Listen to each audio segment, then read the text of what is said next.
सदगुरु की साजी नवाजी, गुरु प्यारी सात संगत जी, बड़े ही प्रेम और सत्कार से बोलिए धनरंकार जी। प्यारी सात संगत जी, आज का टॉपिक है हमें सत्संग रोज करना पड़ेगा। हम शरीर को रोज समय समय पर खाना देते हैं, पानी देते हैं। जब सवेरे उठेंगे तो हम चाय पीते हैं, नाश्ता करते हैं। फिर भूख लगती है तो फिर और कुछ खाते हैं। फिर दोपहर में हम लंच करते हैं। उसके बाद फिर शाम को भी कुछ और हम खाते हैं। फिर नाइट में हम लेते हैं डिनर। तो अपने इस बॉडी को, फिजिकल बॉडी को हम टाइम टू टाइम खाना देते रहते हैं।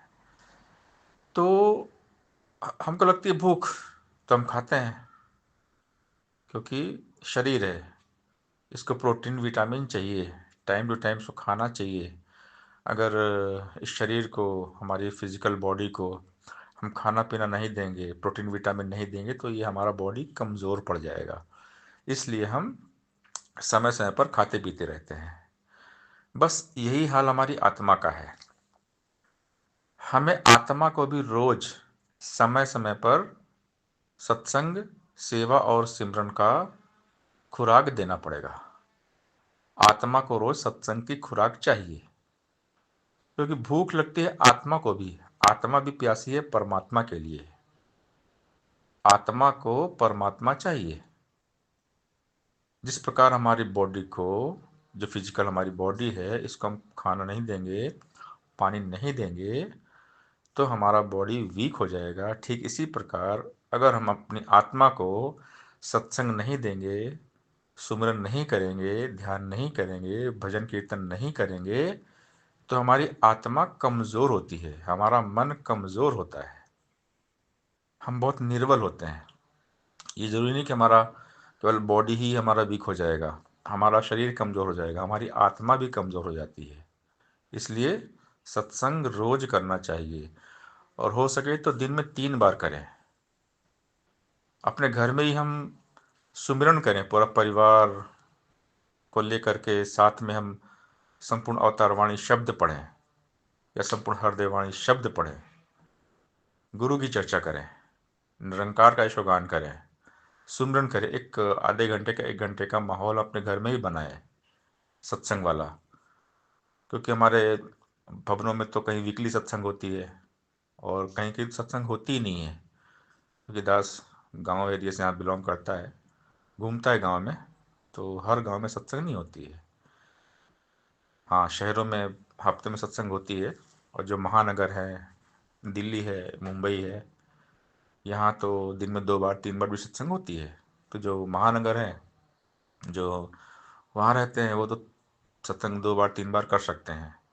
लेकिन जो टाउन एरिया है, वहाँ तो वीकली सत्संग होती है, हफ्ते में 1 बार मिलती है। तो उसके लिए हम क्या करें? क्योंकि आत्मा की प्यास कैसे बुझाएं? आत्मा को तो परमात्मा चाहिए, निरंकार चाहिए। एहसास कैसे रहेगा? सत्संग मिलेगा तो ही तो इसका एहसास होगा। तो हम अपने घर में 2-4 फैमिली मेंबर मिल के, परिवार के लोग मिल के सुमिरन करें, अपने घर में ही भक्ति वाला माहौल बनाएं।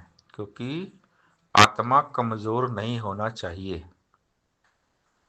आत्मा को ध्यान, सिमरन चाहिए, सत्संग चाहिए।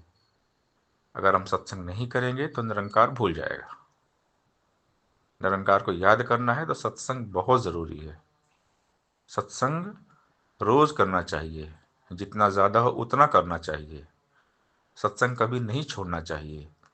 सहनसा बाबा अवतार सिंह महाराज जी कहते थे, जब सत्संग का टाइम हो तो समझना है हमारी मौत आ गई है।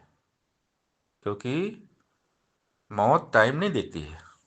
अपने धंधे दुकानें बैठे हैं, हमें कोई महात्मा का फ़ोन आ गया, महापुरुष सत्संग में आना है, तो तुरंत किसी को दुकान में बिठा देना है, या तो दुकान बंद करके सत्संग पहुंच जाना है। कोई आनाकानी, कोई बहाना नहीं करना है कि नहीं जी हमारे पास अभी टाइम नहीं है, अभी हमारे दुकान में हमारे कस्टमर हैं, ग्राहक बैठे हुए हैं, या कोई काम आ गया। इस तरह हमने बहाने नहीं बनाना, तुरंत सत्संग में चले जाना है। सत्संग का टाइम हो, सब काम धंधा निपटा के छोड़ देना है, वो सब काम हो जाएगा। जो सत्संग करते हैं उनके काम सारे निरंकार गुरु कर देते हैं। हमने सत्संग में टाइम से पहुंच जाना है, ध्यान से सुनना है, सत्संग को जीवन में धारण करना है।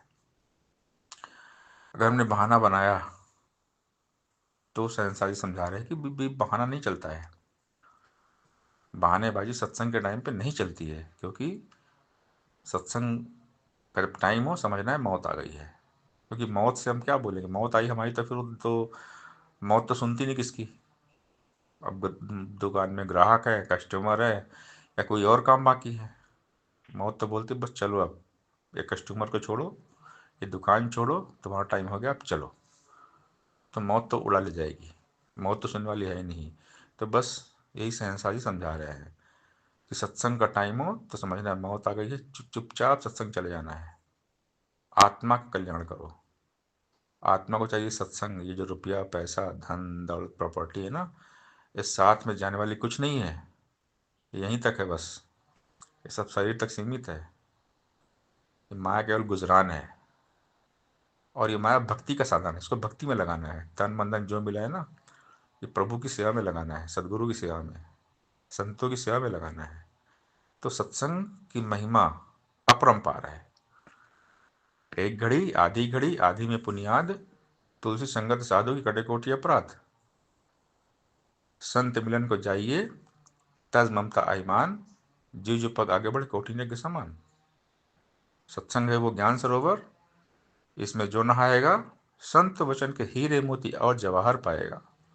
सत्संग गंगा में आकर जो गोते नित्य लगाएगा, निर्मल होगा पावन होगा मन की मैल गमाएगा। सत्संग वो बैकुंठ है जिसमें देव देविया बसते हैं, आनंद ही आनंद जहां पर सुखी सुख बरसते हैं। सत का संग सदा करता जो सत्संगी कहलाता है, वह द्वेष से मुक्त होकर प्रेम रूप बन जाता है। संतों की संगत की जग में महिमा बड़ी निराली है, कई हरदेव की जिंदगी में घुटस भरने वाली है। सत्संग की महिमा अपरंपार है। सत्संग वो गंगा है, इसमें जो भी नहाते हैं पापी से पापी भी पावन हो जाते हैं। तो सभी धर्म ग्रंथों में सत्संग की महिमा का बखान किया गया है। साथ की संगत करने से ये मन निर्मल हो जाता है, मन साफ होता है। मन की मैल जो है ना, काम क्रोध लोभ मोह अहंकार, ये सब सत्संग में आने से ही साफ होता है। सत्संग में आएंगे तभी मन में ईश्वर का वासा होता है, तभी आत्मा की प्यास बुझती है। नहीं तो आत्मा भटकेगी। हम सत्संग नहीं करेंगे ना, तो भी आत्मा भटकती है। ना तो हमें ढंग से नींद आती है, हम सो नहीं पाते हैं, क्योंकि आत्मा भटकती है, आत्मा बेचैन होती है, क्योंकि सत्संग नहीं मिल रहा है।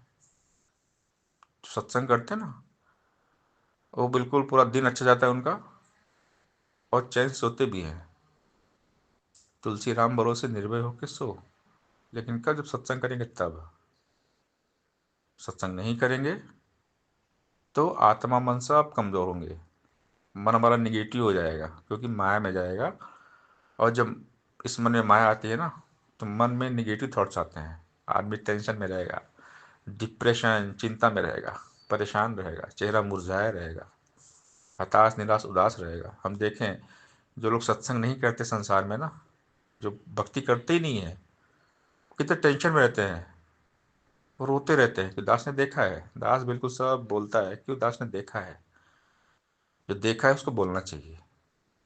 दास ने देखा है लोगों के चेहरे लटके रहते हैं, वो दिन भर टेंशन में रहते हैं।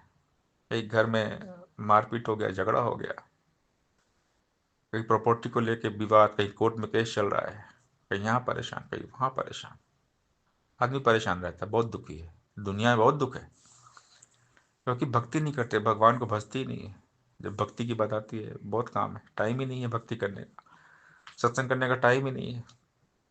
फिर क्या होता है, जब शरीर छूट गया और किसी योनि में चले गए, कहीं गाय भैंस बन गए, कुत्ता बिल्ली बन गए, तो फिर टाइम ही टाइम है, फिर भटको। हम देखें, जानवरों को देखें, अपने आस पास पड़ोस मोहल्ले में देखें, एक कोई भी गाय, कोई भैंस, कोई कुत्ता, कोई बिल्ली, देखिए भटक रहे, इन पर टाइम ही टाइम है। अब जब मानव योनि में कभी रहे होंगे, भक्ति करने के लिए बोला गया होगा, तो इन्होंने बोला अब टाइम ही नहीं है हमारे पास, लेकिन अब देखो टाइम ही टाइम है, अब घूम रहे हैं। इसलिए भक्ति बहुत इंपॉर्टेंट है। आत्मा का कल्याण करना बहुत इम्पोर्टेंट है, क्योंकि एक बार शरीर छूटा फिर कहानी खत्म। अगर ईश्वर को नहीं जाना, परमात्मा को नहीं जाना, भक्ति नहीं किया और ऐसे ही मर गए, बिना परमात्मा को जाने ही मर गए, तो फिर बहुत बुरा हाल है। देखिए योनियों को देखें, कितनी कितनी योनियां होती हैं। लोग कहते हैं सांप की योनि तो हजारों साल रहती है। अगर सांप की योनि पहुंच गए तो क्या होगा? सोचने की बात है। 1000 साल, कितनी कितनी लंबी लंबी आयु होती है कोई कोई योनियों में। अगर यहाँ से शरीर छूटा, मर गए, दूसरी योनि में चले गए, तो जरा सोचे क्या हाल होगा। इसलिए वक्त रहते सदगुरु समझाते हैं, संत महात्मा समझाते हैं कि वक्त रहते हम परमात्मा को जान लें, ईश्वर को जान लें, अपनी आत्मा का कल्याण कर लें। अगर जीते जी जाग गए, समझ गए, ईश्वर को जान के ईश्वर की भक्ति कर लिए, तो ये लोग भी सुखी होगा और परलोक भी सुहेला हो जाएगा। और अगर परमात्मा को नहीं जाने तो फिर दुर्गति है, आत्मा भटकेगी, भटकती ही रहेगी। इसलिए सबसे पहला काम है परमात्मा की भक्ति, इस निरंकार दाता को जान के और निरंकार के हवाले हो जाना चाहिए, गुरु के हवाले हो जाना चाहिए। सेवा सत्संग सुमरन करते रहना चाहिए। आत्मा को रोज सत्संग की खुराक चाहिए। सत्संगत जी प्यार से बोलिए, धन निरंकार जी